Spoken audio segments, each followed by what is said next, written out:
Hello बच्चों, कैसे हैं आप सब। तो welcome to TSC Anshu ma'am, Jamshedpur से अंशु मैम के चैनल में आप सबका स्वागत है। तो जैसा कि आप सब जानते हैं कि ये पूरा चैनल कॉमर्स से रिलेटेड वीडियोस आप सबको प्रोवाइड करने वाला है। जो बच्चे भी अभी तक मेरे चैनल को सब्सक्राइब नहीं किए हैं वो लोग जल्दी से जाके इस चैनल को सब्सक्राइब कर लीजिए ताकि आप सबको कॉमर्स से रिलेटेड अच्छे वीडियोस मिल सके। तो सबसे पहला, जैसा कि मैंने पिछले वीडियो में ही आपको बताया था कि अकाउंट्स जो है वो कॉमर्स का बहुत ही मेन सब्जेक्ट होता है। जिन लोगों ने भी मेरे शॉर्ट्स को सपोर्ट किया उन सबको तहे दिल से बहुत बहुत शुक्रिया, बहुत बहुत थैंक यू। आप लोग ऐसे ही सपोर्ट बनाए रखिए, हमें आपके सपोर्ट से बहुत ही ज्यादा मोटिवेशन मिलता है। ये आज मेरा आज पहला वीडियो है, पहला लॉन्ग वीडियो है। अगर आप लोग ऐसे ही सपोर्ट बनाए रखेंगे तो हम लोग और अच्छे वीडियोस आप सबके सामने ला सकेंगे और नॉलेजेबल वीडियोस आपको प्रोवाइड कर पाएंगे और आप लोग उससे नॉलेज ले सकेंगे। ठीक है, तो आज मेरा ये वीडियो जो है वो अकाउंट्स के ऊपर है। जो बच्चे भी 10th पास आउट हुए हैं, अभी 10th पास करके 11th में गए हैं और जिन्होंने कॉमर्स चूज किया है, तो उन लोगों के लिए भी अकाउंट्स जो है वो बहुत ज्यादा नया है। जो आईसीएसई बोर्ड के हैं वो लोग तो 9th से ही कॉमर्स पढ़ रहे हैं। तो अभी जो बच्चे जैक के हुए या फिर अदर बोर्ड जो भी है, उन लोगों के बच्चे जो अभी 11th में गए और कॉमर्स लिया उन्होंने, तो उन लोगों के लिए कॉमर्स थोड़ा सा अलग है। अभी अकाउंट्स जो सब्जेक्ट है वो थोड़ा सा अलग है। तो अकाउंट्स के जो अलग अलग टर्म्स है, बेसिक टर्म्स है, आज हम लोग उसके ऊपर बात करने वाले हैं। बहुत सारे बच्चे जो 12th में चले जाते हैं, उस टाइम पे जब वो लोग ट्यूशन्स लेते हैं या फिर इंस्टीट्यूट में जाते हैं, हम लोगों ने ये नोटिस किया, ये हमारा एक्सपीरियंस है कि उन लोगों को बहुत सारा अकाउंटिंग टर्म्स का मतलब नहीं पता होता। ये प्रॉब्लम इसलिए आते हैं क्योंकि आप लोग ने 11 में अच्छे से पढ़ाई नहीं किया हुआ है। तो जो बच्चे 11 में अच्छे से पढ़ाई करते हैं उनको ये प्रॉब्लम नहीं आता। तो जिन्होंने नहीं किया है, जो अभी तक नहीं जान पाए हैं, उनके लिए भी और जो जानते हैं उनके लिए भी बेसिक अकाउंटिंग टर्म्स के ऊपर जो आज मेरा वीडियो होने वाला है, इसको पूरे एंड तक देखिए ताकि आप लोग का जो भी अकाउंटिंग टर्म्स है वो एटलीस्ट क्लियर हो जाए। जो भी बेसिक है, जो छोटा है लेकिन हमें समझ में नहीं आता। ठीक है, तो वीडियो को एंड तक जरूर देखें। ठीक है, तो आज देर न करते हुए मैं स्टार्ट करती हूँ अपना आज का ये पहला वीडियो। तो बेसिक अकाउंटिंग टर्म्स में आज हम लोग का पहला टर्म है बिजनेस ट्रांजैक्शन। क्या बच्चों आप लोगों को पता है कि बिजनेस ट्रांजैक्शन क्या होता है? क्या आप लोगों को पता है कि बिजनेस ट्रांजैक्शन क्या होता है? ठीक है, तो आज मैं आप सबको ये एक्सप्लेन करने वाली हूँ कि आखिर ये बिजनेस ट्रांजैक्शन जो टर्म आता है हमारा वो क्या होता है। तो आप सबको पता है कि बिजनेस में हम लोग परचेज, सेल, ये सारे ट्रांजैक्शन करते हैं। तो जब हम लोग कभी परचेज करते हैं किसी चीज को, किसी भी गुड्स को परचेज करते हैं या गुड्स को सेल करते हैं, तो उसमें क्या होता है कि दो पार्टीज इन्वॉल्व होते हैं। दो पार्टीज इन्वॉल्व होने के बाद उन दोनों के बीच में जो भी प्रोसेस होता है, उसको क्या कहते हैं? Business transaction. उसको जब हम लोग उसको जब अकाउंट्स के बुक में नोट किया जाता है या रिकॉर्ड किया जाता है, उसको जब अकाउंट्स के बुक में रिकॉर्ड किया जाता है तो उसको बिजनेस ट्रांजैक्शन कहते हैं। ठीक है, तो ये था हमारा पहला टर्म, यानी कि पहला वर्ड कह सकते हैं हम लोग इसको, अकाउंट्स के लैंग्वेज में इसको पहला टर्म कहेंगे बिजनेस ट्रांजैक्शन, जो कि आपको क्लियर हो चुका होगा कि बिजनेस ट्रांजैक्शन का मतलब ये होता है कि जब भी कंपनी किसी चीज को सेल करती है, परचेज करती है या फिर ऐसी कोई भी एक्टिविटी करती है, चाहे वो मनी से रिलेटेड हो या गुड से रिलेटेड या सर्विस से रिलेटेड, उस चीज में दो पार्टीज इन्वॉल्व होते हैं और इस चीज को जब हम लोग अकाउंट्स में रिकॉर्ड करते हैं उसको बिजनेस ट्रांजैक्शन कहते हैं। ठीक है, दूसरा टर्म है कैपिटल। क्या आपको पता है कि कैपिटल क्या होता है? कैपिटल का मतलब होता है पूंजी, इसको हिंदी में कहते हैं पूंजी। जब हम लोग किसी बिजनेस को स्टार्ट करते हैं तो उस बिजनेस को स्टार्ट करने के लिए हमें जिस चीज की आवश्यकता होती है, जिस चीज की जरूरत होती है, वो होती है, सबसे मेन इंग्रेडिएंट होता है, सबसे मेन चीज होता है कैपिटल। अगर हमारे पास कैपिटल ना हुआ तो क्या हम बिजनेस कर पाएंगे? नहीं। ठीक है, तो कैपिटल का मतलब होता है पूंजी, जो पैसा हम अपने बिजनेस को लगाने के लिए रखते हैं और जो फ्यूचर में अगर हमारा बिजनेस चल रहा है तो फ्यूचर में जो हमें काम आएगा उसको हम लोग क्या कहते हैं? कैपिटल। ठीक है, थर्ड अकाउंटिंग टर्म है ड्राइंग। यहाँ ड्राइंग का मतलब आर्ट करना या कोई ड्रॉ करना, कुछ ड्रॉ करना, ये नहीं है। ठीक है, ये सरासर नहीं है। इसका मतलब होता है जब बिजनेस के ओनर अपने पर्सनल यूज के लिए किसी भी चीज को, चाहे वो गुड्स हो या फिर कैश हो, उसको विड्रॉ करते हैं, उसको हम लोग ड्राइंग से डिनोट करते हैं। विड्रॉ को ही हम लोग ड्राइंग से डिनोट करते हैं। अगर कोई भी बिजनेस के ओनर अपने पर्सनल यूज के लिए बिजनेस के गुड्स या कैश को विड्रॉ करते हैं, उसको ड्राइंग से डिनोट किया जाता है। ठीक है, फोर्थ टर्म में हम लोग देखेंगे लाइबिलिटीज। लाइबिलिटीज का मतलब होता है रिस्पॉन्सिबिलिटी टू पे।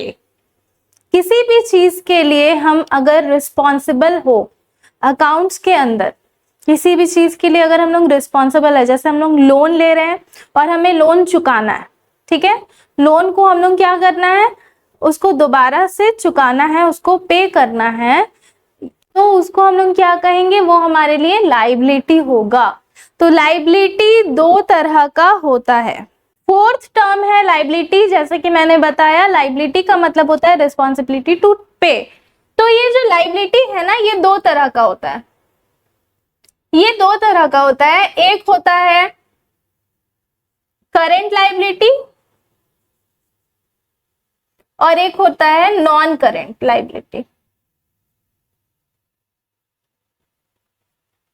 ठीक है, एक होता है करंट लाइबिलिटी, एक होता है नॉन करंट लाइबिलिटी। जब हम लोग अकाउंट्स में बैलेंस शीट बनाएंगे तो आप लोगों को ये चीज बहुत ज्यादा ही काम आने वाला है, क्योंकि बैलेंस शीट में हम लोग असेट लेते हैं एंड लाइबिलिटी लेते हैं और उन लोगों को टैली करते हैं। असेट और लाइबिलिटी अगर टैली हो जाता है तो यानी कि हमारा बैलेंस शीट जो है वो करेक्ट है। तो अभी आप लोगों को अगर 11th में आप लोग गए हो तो ये बैलेंस शीट समझ में नहीं आएगा। जैसे ही आप लोग आगे जाओगे, आगे के चैप्टर्स पढ़ोगे, आप लोगों को बैलेंस शीट ऑटोमेटिकली समझ में आने लगेगा। तो ये जो करंट लाइबिलिटी है, इसका मतलब होता है, इसका मतलब भी सेम ही होता है कि हम लोग कोई चीज का लोन लिए हैं और उसको रिस्पॉन्सिबिलिटी है कि हम लोगों को पे करना है। हम लोग क्रेडिटर से लोन लेते हैं, क्रेडिटर से कुछ लेते हैं, लेकिन ये अगर 12 मंथ्स के अंदर अगर कोई रिस्पॉन्सिबिलिटी, अगर कोई लाइबिलिटी चुक जाता है, अगर कोई लाइबिलिटी खत्म हो जाता है, तो उसको हम लोग करंट लाइबिलिटी कहते हैं। 12 मंथ्स के अंदर अगर हम लोग कोई लोन लिए और वो खत्म हो जाता है, उसको पे कर देते हैं हम लोग 12 मंथ के अंदर, तो उसको करंट लाइबिलिटी कहते हैं। वहीं अगर हम लोग 12 मंथ से ज्यादा के लिए अगर लिए हैं, वो हमारा ऑब्लिगेशन टू पे है कि वो हमारा लॉन्ग टर्म ऑब्लिगेशन है, तो वो हमारा नॉन करेंट लाइबिलिटी होगा। वो हमारा क्या हो जाएगा? नॉन करेंट लाइबिलिटी हो जाएगा। कोई भी लोन ऐसा जो 12 मंथ से ज्यादा के लिए हम लोग लिए हैं, वो हमारा नॉन करेंट लाइबिलिटी हो जाएगा। और जो लोन हम लोग 12 मंथ से कम टाइम के लिए लिए हैं, उसको हम लोग क्या कहेंगे? करेंट लाइबिलिटी कहेंगे। ठीक है, अब वैसे ही असेट्स भी होते हैं, वैसे ही हमारे लिए असेट्स भी होंगे। अभी हमारा 4 अकाउंटिंग टर्म हो गया है। पहला बिजनेस ट्रांजैक्शन, दूसरा कैपिटल, तीसरा ड्राइंग, चौथा लाइबिलिटी। लाइबिलिटी 2 टाइप का है। बिजनेस ट्रांजैक्शन मैंने बताया कि अगर हम लोग कभी भी किसी भी चीज में 2 या 2 से ज्यादा पार्टी इन्वॉल्व होते हैं, चाहे वो सेल हो, परचेज हो, या किसी भी मनी से रिलेटेड हो, गुड्स से रिलेटेड हो या सर्विस से रिलेटेड हो, कोई भी चीज अगर हम लोग खरीदते या बेचते हैं, जो ट्रांजैक्शन होता है वो हम लोग अकाउंट्स के बुक में लिखते हैं, उसको हम लोग बिजनेस ट्रांजैक्शन कहते हैं। कैपिटल कहाँ काम आता है? कैपिटल किसी भी बिजनेस को स्टार्ट करने के टाइम में काम आता है। जब हम जो पैसा इन्वेस्ट करते हैं उसी को हम क्या कहते हैं? कैपिटल कहते हैं। ड्राइंग का मतलब क्या होता है? जब कंपनी के ओनर अपने पर्सनल यूज के लिए, चाहे वो गुड हो या फिर कैश हो, मनी हो, कोई भी मनी हो, उसको विड्रॉ करता है, उसको ड्राइंग कहते हैं। विड्रॉ को ही हम लोग ड्राइंग से डिनोट करते हैं अकाउंट्स के लैंग्वेज में। लायबिलिटी का मतलब होता है अगर हम लोग कभी लोन लेते हैं और लोन को चुकाते हैं, और लोन को चुकाने का प्रोसेस अगर 12 मंथ्स के अंदर होता है, उसको करंट लायबिलिटी कहते हैं। और अगर लॉन्ग टर्म लोन अगर हमने ले रखा है 2 साल, 3 साल, 10 साल, 5 साल का, उसको हम लोग नॉन करंट लायबिलिटी कहते हैं। आई होप आपको यहाँ तक का समझ में आ चुका होगा। मैं आगे बढ़ रही हूँ। 5th टर्म हमारा है असेट्स। असेट भी लायबिलिटी की तरह ही होता है, सेम प्रोसेस।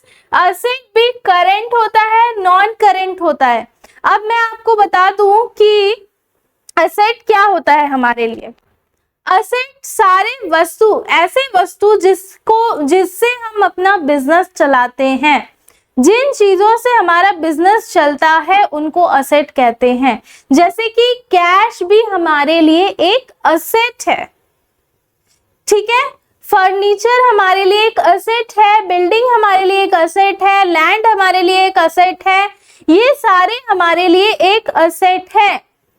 अगर हम करंट असेट्स की बात करें तो जो असेट 12 मंथ्स के जो असेट हमारे पास आ रहे हैं और जा रहे हैं, आ रहे हैं और जा रहे हैं, जैसे कि गुड्स हम लोग ले लें, जिस चीज का हम लोग व्यवसाय कर रहे हैं, जैसे कपड़े के व्यापारी कपड़े का व्यवसाय करते हैं, तो कपड़े को वो खरीद के बनाते हैं, उसके बाद बेचते हैं, तो वो कपड़ा उनके लिए करंट असेट हुआ, क्योंकि वो लॉन्ग टर्म उनके साथ नहीं रहेगा। जो चीज लॉन्ग टर्म ओनर के साथ नहीं रहेगा उसको हम लोग करंट असेट कहेंगे। लेकिन फर्नीचर, बिल्डिंग, लैंड, ये सब लॉन्ग टर्म के लिए हम लोग खरीदते हैं, इसमें लॉन्ग टर्म इन्वेस्टमेंट करते हैं, इसलिए उन सबको हम लोग क्या कहेंगे? Non current asset. क्या कहेंगे? नॉन करंट असेट कहेंगे, ठीक है। नाउ नेक्स्ट, सिक्स्थ टर्म क्या है हमारे पास? तो बच्चों 5th टर्म तक आप लोगों को समझ में आ गया होगा कि मैं क्या समझाना चाह रही थी कि अकाउंटिंग टर्म्स में ये असेट क्या होता है, ठीक है। तो 6th टर्म में हमारा आ जाता है परचेस। जो बच्चे हिंदी मीडियम से पढ़ के निकले हैं उन लोगों को बहुत बार ऐसा होता है कि परचेस का मतलब ही नहीं पता होता, ठीक है। ऐसा जनरली होता है कि नहीं बच्चों? होता है ना। तो परचेस का मतलब होता है किसी भी चीज को बाय करना। हम लोग बहुत समय पहले से ही हम लोग किस चीज को पढ़ रहे थे, तो किसी चीज को खरीदने को क्या कहते थे? बाय करना। लेकिन हम लोग कभी परचेज वर्ड का यूज नहीं किए। अकाउंट्स में अचानक से आने के बाद परचेज वर्ड आ जाता है, ठीक है। तो समझ में नहीं आता कि व्हाट इज परचेज। तो परचेज का मतलब यही होता है कि किसी भी चीज को बिजनेस के लिए, बिजनेस की ऐसी एक्टिविटी जिसमें हम चीजों को बाय करें, ठीक है, उसको हम लोग क्या कहते हैं? परचेज कहते हैं। 7th, जैसे कि हम परचेज पढ़े तो हम लोग को सेल भी पढ़ना जरूरी है। सेल सबको पता होगा कि आखिर सेल क्या होता है। सेल का मतलब होता है बेचना। सेल एक इकोनॉमिक एक्टिविटी है, क्योंकि हम लोग सेल करके, सेल हम किसी भी चीज का कर सकते हैं, चाहे वो गुड्स हो या फिर सर्विसेज हो। और गुड्स और सर्विसेज को हम सेल क्यों करते हैं? ताकि अनदर एंटिटी, दूसरे लोगों से जिनको हम ये चीज दे रहे हैं, उनके तरफ से एक्सचेंज में हम लोग को क्या मिल सके? मनी मिल सके, ठीक है, उनके तरफ से एक्सचेंज में हमें क्या मिल सके, मनी मिल सके।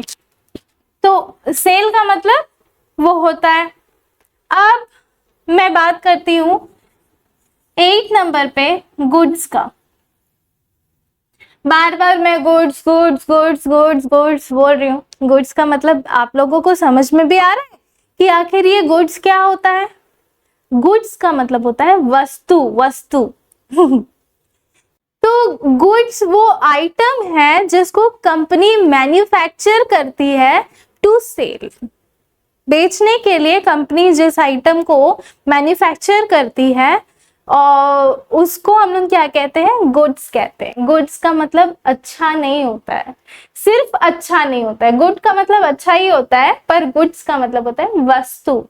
ऐसा वस्तु, ऐसा आइटम जिसको कंपनी मैन्युफैक्चर ही इसलिए करी है ताकि वो सेल कर सके। अंडरस्टूड? ठीक है। अब आएगा 9th नंबर में स्टॉक। 9th नंबर में आ जाता है स्टॉक। स्टॉक एक फाइनेंशियल इंस्ट्रूमेंट है जो बिजनेस में किसी के ओनरशिप को दिखाता है, किसी के ओनरशिप को दिखाता है कि कौन कितने स्टॉक का मालिक है। ठीक है, स्टॉक एक ऐसा फाइनेंशियल इंस्ट्रूमेंट है जो कि किसी के ओनरशिप को दिखाता है। ठीक है, बिजनेस में किसी के ओनरशिप को स्टॉक जो है वो रिप्रेजेंट करता है।